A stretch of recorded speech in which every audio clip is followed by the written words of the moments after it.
This is the Music Halls of Fame podcast. This week we honor the year in music for 2010, along with a member of the Rock and Roll Hall of Fame class of 2010. We also look at the case for putting Will Smith into the Rock and Roll Hall of Fame, and our Spotlight Hall of Fame is the ARIA Hall of Fame in Melbourne, Victoria, Australia.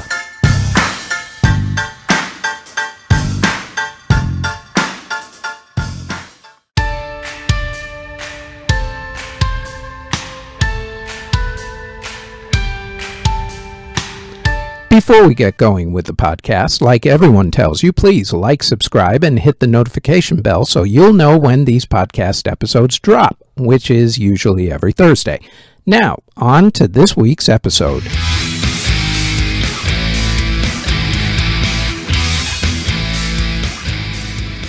The year was 2010. It was the year of the Bieber, as Justin Bieber broke records left and right. A musical telethon was held in support of victims of the Haitian earthquake. Men at Work lost a copyright infringement lawsuit over parts of their song Down Under sounding a little too much like another song called Kookaburra.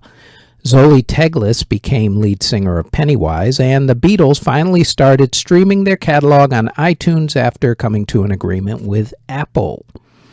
Bands that formed in 2010 included Disclosure, Bastille, Rufus Du Sol, and the Florida Georgia Line. Bands that either broke up or took extended breaks included AHA, Brooks and Dunn, Dio, The Jesus Lizard, Budgie, LFO, E.S. Posthumous, Emerson, Lake and Palmer, Elephant, the Pussycat Dolls, the Gap Band, Supergrass, the Slits, Simply Red, and Type O Negative. Some of those bands reunited later with various lineups. Bands that either reformed or reunited in 2010 included The Chicks, Alabama, Bone Thugs and Harmony, Buffalo Springfield, Men Without Hats, The Monkees, The Cars, Color Me Bad, Corrosion of Conformity, Concrete Blonde, Bush, Pulp, A Perfect Circle, Fuel, Eiffel 65, Hole, Garbage, Toad the Wet Sprocket, Grave Diggers, Groove Theory, Toto, Platinum Blonde, Coroner, Quiet Riot, Soundgarden, System of a Down, and Ugly Kid Joe. Pavement and Supertramp did the neat trick of breaking up and reuniting in the exact same year. Artists who passed away in 2010 included entertainer extraordinaire Miss Lena Horne, Peter Steele of Type O Negative and Carnivore, the legendary Ronnie James Dio, singer Eddie Fisher, singer Teddy Pendergrass, jazz guitarist Herb Ellis, record producer Mitch Miller, jazz singer Abby Lincoln, singer Solomon Burke, opera singer Dame Joan Sutherland, Paul Gray of Slipknot, singer Gregory Isaacs, Captain Beefheart, singer Tina Marie, Doug Fieger of The Knack, Gregory Slay of Remy Zero, Lee Freeman of Strawberry Alarm Clock, Chili B of Nucleus, rapper Guru of Gangstar, Dave Fisher of The Highwaymen, country singer Judy Lynn, country singer Slim Bryant, country singer Jimmy Dean, Harvey Fuqua of The Moonglows, gospel singer Walter Hawkins, Andy Hummel of Big Star, Al Goodman of Ray Goodman and Brown, Richie Hayward of Little Feat,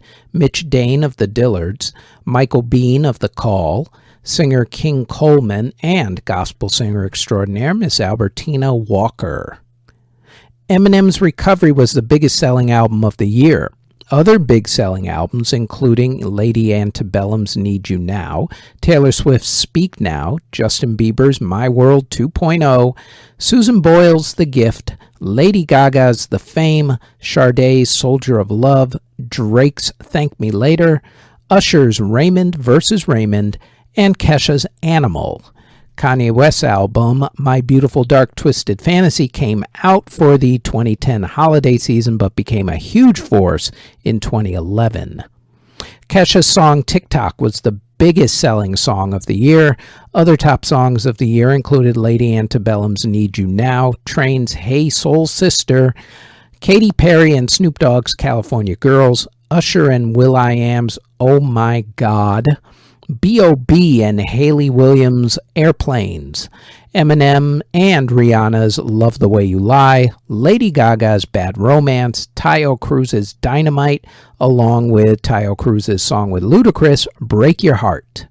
On the country charts, Lady Antebellum, now of course called Lady A, had a couple of number one singles, as did the Zac Brown Band and Josh Turner. Also hitting the top of the country singles charts were Blake Shelton, Miranda Lambert, the band Perry, Kenny Chesney, Darius Rucker, Reba McEntire, Joe Nichols, Jared Neiman, Tim McGraw, Carrie Underwood, Billy Currington, Luke Bryan, Easton Corbin, Chris Young, Brad Paisley, Rascal Flatts, and Jason Aldean. Hip-hop in 2010 was in an interesting place. While it had fully crossed over into the mainstream by then and become more inclusive, it was not fully dominating music like it is at the current time. In fact, only 5 hip-hop songs cracked the Billboard Top 10 Singles chart. Eminem's Love the Way You Lie, and also his song Not Afraid, Nelly's Just a Dream, Lil Wayne and Drake's Right Above It, and Jay-Z and Mr. Hudson's Young Forever. That's not, however, to say that hip-hop had a bad year. No, far from it. In fact, hip-hop's biggest artists of 2010 set the genre up to becoming the dominant force towards the end of the decade. Eminem, Jay-Z, DJ Khaled, Drake, Lil Wayne, Kid Cudi, T.I., Timbaland, Nicki Minaj, and Kanye all had multiple hits in 2010 and are all still standing, even today. Kanye's current assorted issues, to be nice about it, notwithstanding. Usher had a big dance hit with DJ's Got Us Fallen in Love Again, while Taio Cruz had a big hit with Dynamite, and Neo's song Beautiful Monster spent some time at the top of the dance club play charts. Otherwise, dance music was dominated by Lady Gaga's Bad Romance, along with songs by dance pop and R&B divas like Katy Perry, Kesha, Jennifer Lopez, Christina Aguilera, Rihanna, Kylie Minogue, etc., etc. The original dance diva, Donna Summer, had a top 10 smash hit to Paris with Love, while Destiny's Child alumni Beyoncé also had a dance hit with Lady Gaga, Telephone. Another Destiny's Child alumni, Kelly Rowland, continued her partnership with David Guetta with the song Commander. David also had the EDM classic Getting Over You. As far as actual, more legit EDM artists other than David Guetta, you had Goldfrapp, the Chemical Brothers, and Christine W. having big years. And 2010 was the year that Duck Sauce gave us the classic dance track, Barbra Streisand. And the Swedish House Mafia and Pharrell gave us the festival favorite, One Your Name.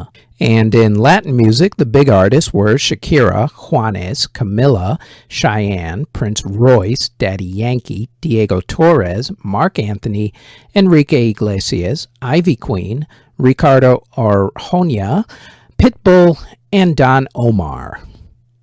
At the Grammy Awards for the music of 2010, Arcade Fire became the first indie artist to win Album of the Year for their album The Suburbs. Lady Antebellum, now called Lady A, won Song and Record of the Year for Need You Now, and jazz artist Esperanza Spalding beat out heavily favored Justin Bieber for Best New Artist. At the American Music Awards, Justin Bieber crushed the competition, winning 4 awards including Artist of the Year. Justin also won big at the Billboard Music Awards, although Eminem and Rihanna managed to crash the Bieber party. And at the MTV Video Music Awards, Lady Gaga wore her now famous meat dress to the awards ceremony, which she dominated with the music video for her song Bad Romance, winning Video of the Year. At the Eurovision Singing Contest, which was held in Oslo, Norway, Lena from Germany won for the song Satellite. At the Tony Awards, Memphis won Best Musical, and La Cage aux Folles won Best Revival of a Musical. Musically, at the Academy Awards, Trent Reznor and Atticus Ross of Nine Inch Nails won Best Film Score for The Social Network, while Randy Newman's song We Belong Together from Toy Story 3 won Best Song. Jennifer Higdon's Violin Concerto won the Pulitzer Prize for Music.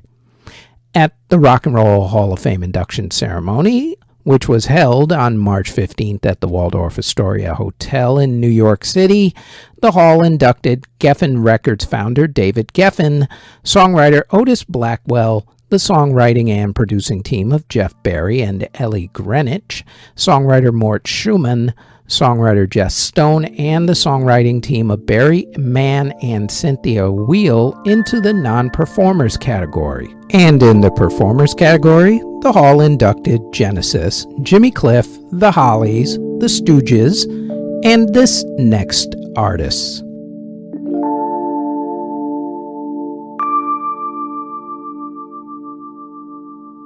Benny Andersson was in a popular Swedish group called the HOF Stars in the mid-1960s. Meanwhile, Bjorn Ulvaeus was in another group called the Hootenanny Singers. The groups crossed paths while touring Sweden in the 1960s, and Benny and Bjorn got to know each other pretty well during that time. In June of 1966, Benny and Bjorn decided to write a song together called It Isn't Easy to Say.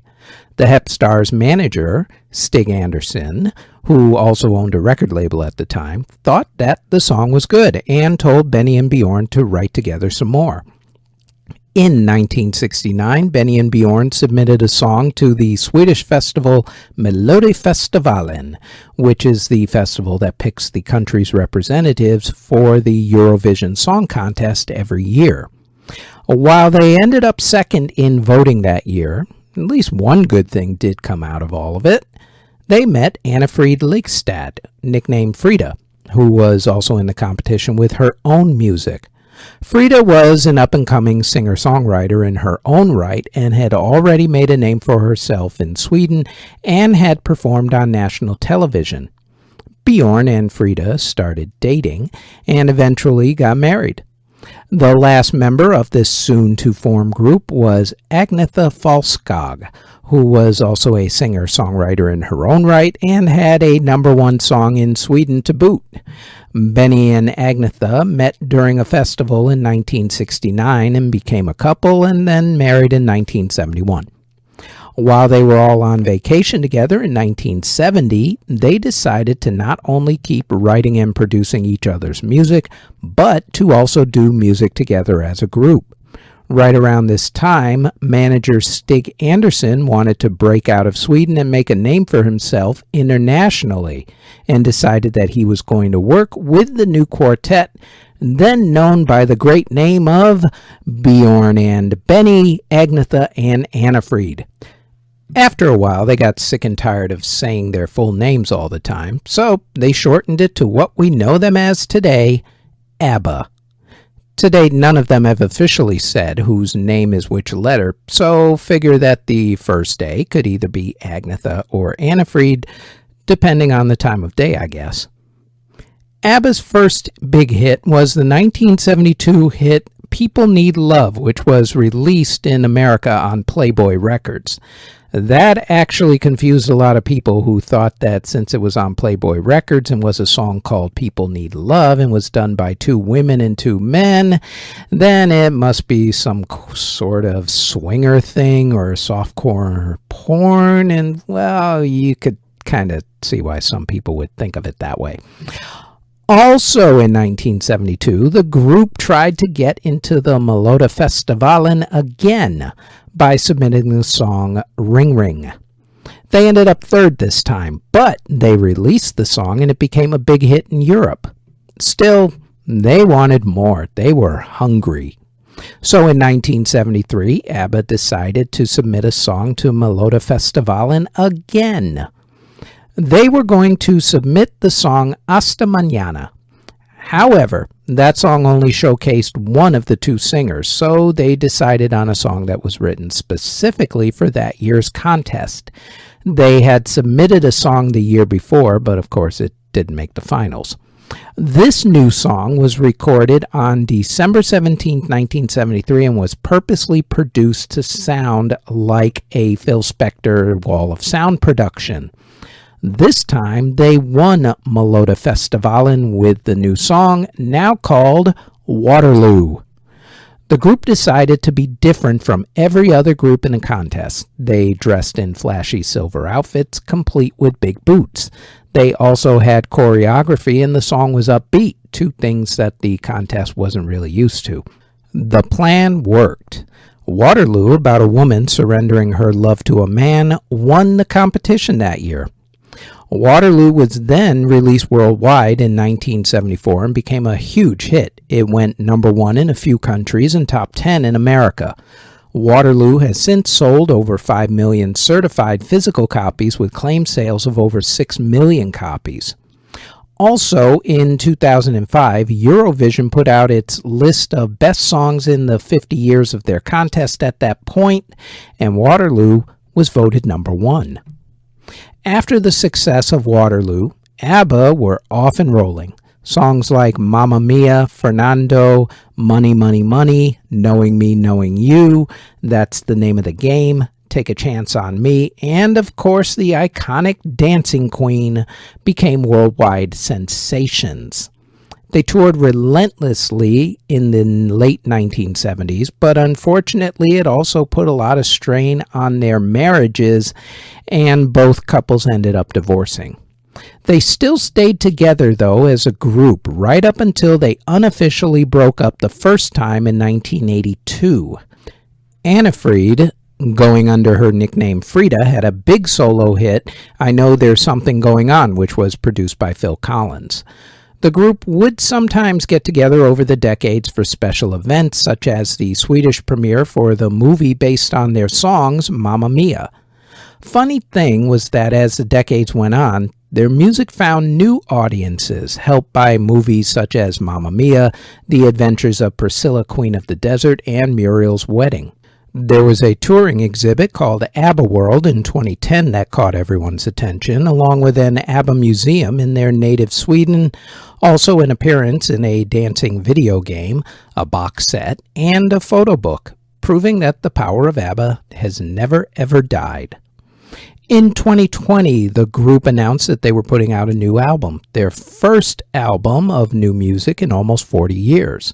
The COVID pandemic postponed that for a little while, but that album of new music, called Voyage, finally came out in 2021. The COVID break also gave the band time to develop a hologram concert called ABBA Voyage. That concert is in London, England. The end date for it is May of 2023, but at the moment it looks like this concert residency is the last thing that the four of them might do together, although there are rumors of another album coming out within the next year or so. Never say never, but as a reminder, they're not exactly spring chickens anymore. They're now all in their mid-70s and are entitled to have the fans just simply enjoy the music that they've made and leave it at that. I think they've earned it. ABBA has sold hundreds of millions of records. They're one of the biggest selling groups of all time. They've influenced different cultures and genres. They've won countless awards, and even though they've only been nominated for one Grammy Award, and it was for Album of the Year for their last album, Voyage, their song Dancing Queen has been inducted into the Grammy Music Hall of Fame. Presented for induction by Barry and Robin Gibb of 1997's Rock and Roll Hall of Fame inductees, the Bee Gees, ABBA, inducted into the Rock and Roll Hall of Fame, class of 2010.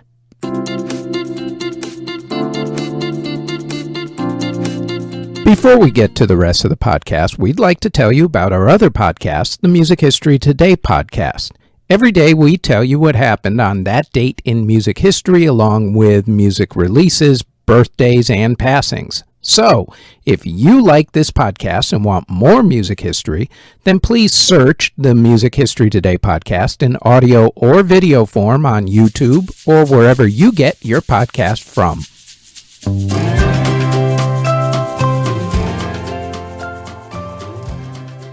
This week, we're going to look at Will Smith's chances of getting into the Rock and Roll Hall of Fame as a solo artist, since this is going to be his first year of solo eligibility. We are not going to include his work as part of DJ Jazzy Jeff and the Fresh Prince, however.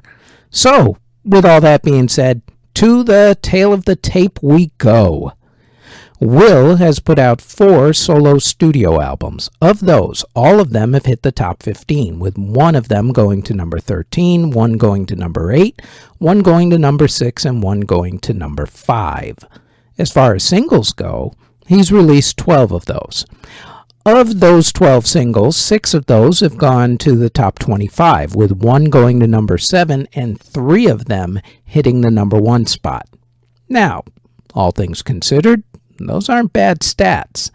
If you combine it with his Fresh Prince stuff, it would be even more impressive. However, aside from the fact that he's a mega popular, okay, up until the Academy Awards when he smacked insult comic Chris Rock upside his head, has Will, aside from all that fun stuff, ever been influential? My thought is not really, although he is one of the most popular entertainers of the past 20 years or so. Does he have a Hall of Fame career?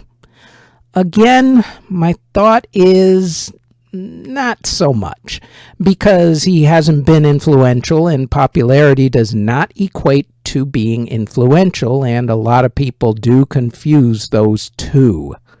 Therefore, as much as I love the guy, and as much as I love his hits, Men in Black, Getting Jiggy with It, etc., I don't see any way that the Hall of Fame will induct Will Smith into the Rock and Roll Hall of Fame anytime soon, not this year, not next year, under any category, probably for about a decade or so.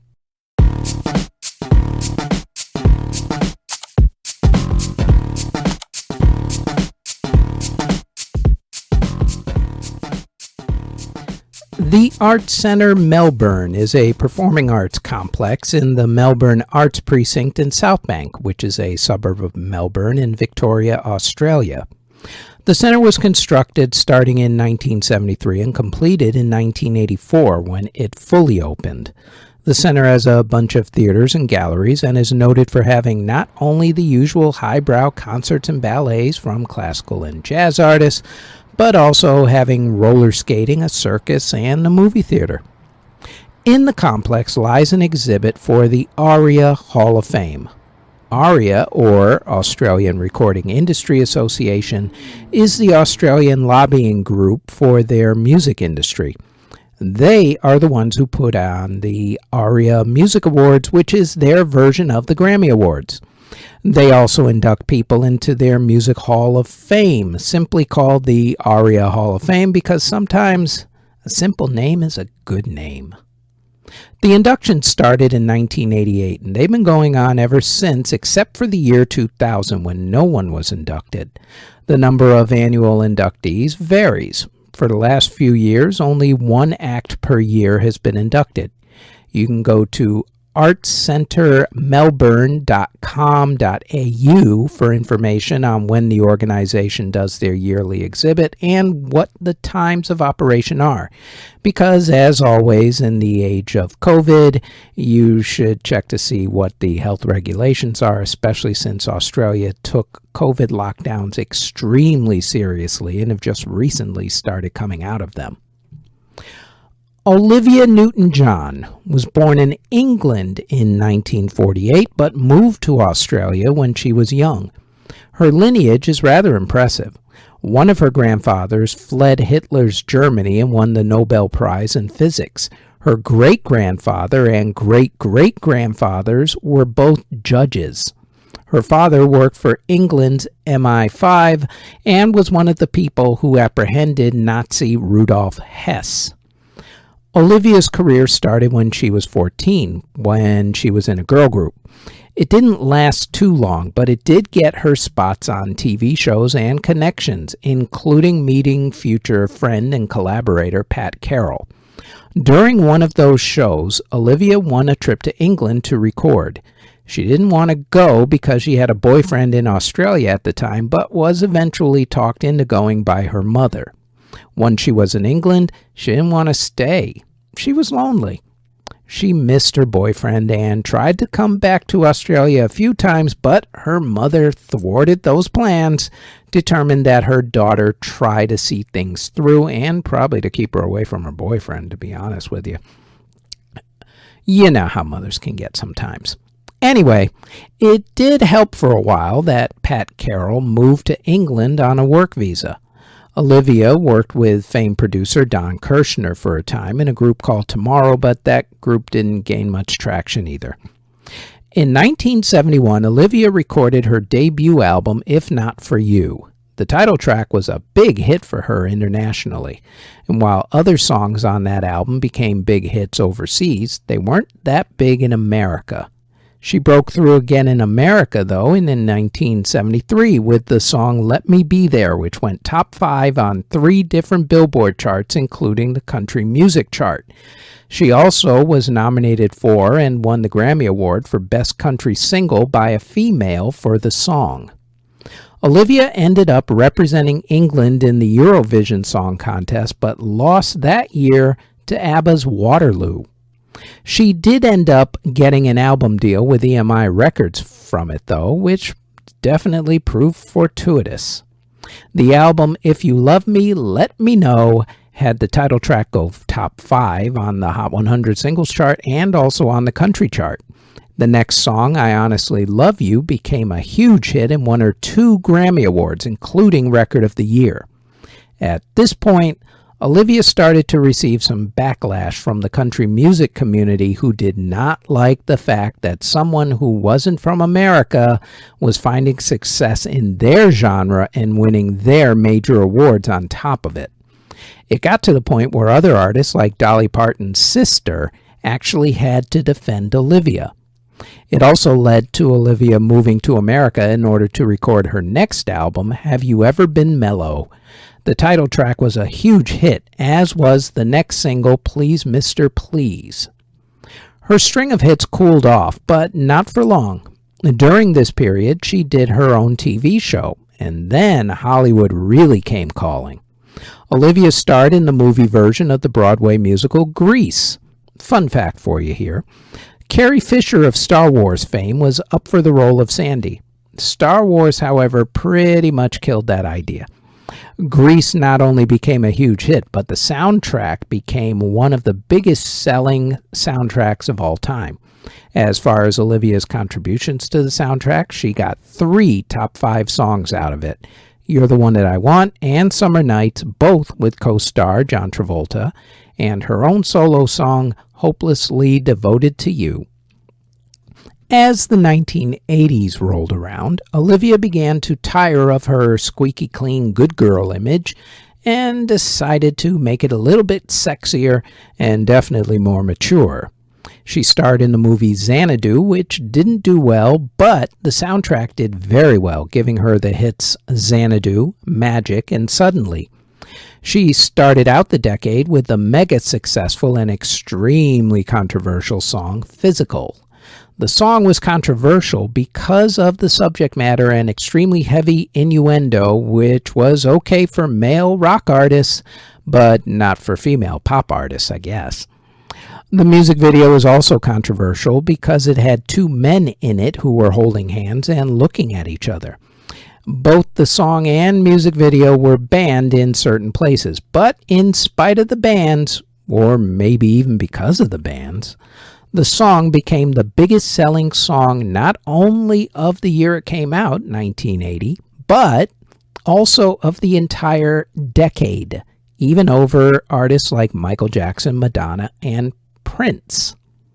Fun fact here, the guitar solo on Physical was performed by Steve Lukather of Toto, who was on a ton of songs from the 1970s and 80s that you may not even realize, along with having hits with his own group Toto. Of course, the song Africa comes to mind rather rapidly. Another attempt to change Olivia's image was during the release of her album Soul Kiss. On the back cover for that album, she put a photo of herself taken from behind with herself topless, wearing tight equestrian horse riding pants and holding a riding crop. For the 1980s, and especially for Olivia's fans at that time, that was pretty spicy. Her singing career cooled off again in the mid-1980s as other endeavors took over. She became an entrepreneur with her friend again, Pat Carroll, became a UNICEF spokesperson, a wildlife advocate, and a cancer spokesperson, having fought a battle with breast cancer at that point. She acted occasionally, including on the TV show Glee, along with being a guest judge on RuPaul's Drag Race. She also had a #1 hit on the Billboard's dance chart in 2015 with a dance version of Magic, this time as a duet with her daughter Chloe. This new version hit the top of the dance charts, giving Olivia a rarity of having a mother-daughter chart-topping song. Olivia lost her second battle with cancer on August 8, 2022. After having it come back in 2017 when the breast cancer that she originally had 25 years earlier spread to her lower back. There have been many articles written about her during this time that stated that the movie Grease was what made her a star. That's not even remotely true, as she had #1 songs long before the movie Grease came out. She was already a star. And she also had a ton of awards at that point. What Grease did was it made her a superstar. And then Physical took her to an even higher level. You can tell that the people who wrote those articles were definitely not over the age of 40. Otherwise, they would have known this. Olivia had 2 #1 albums, 5 #1 singles, countless other hits that didn't even make it to #1, and 4 Grammy Award wins and also Country Music Awards. She has sold 100 million records worldwide, making her one of the biggest selling artists of all time. The late, great, legendary artist, Miss Olivia Newton-John, inducted into the ARIA Hall of Fame in 2002. And that is it for this episode of the Music Halls of Fame podcast. For more podcast episodes, which drop every Thursday in audio and video form, then please like, subscribe, and click the notification bell on YouTube, Spotify, Apple Podcasts, iHeartRadio Podcasts, CastBox, Google Podcasts, or wherever you get your podcasts from.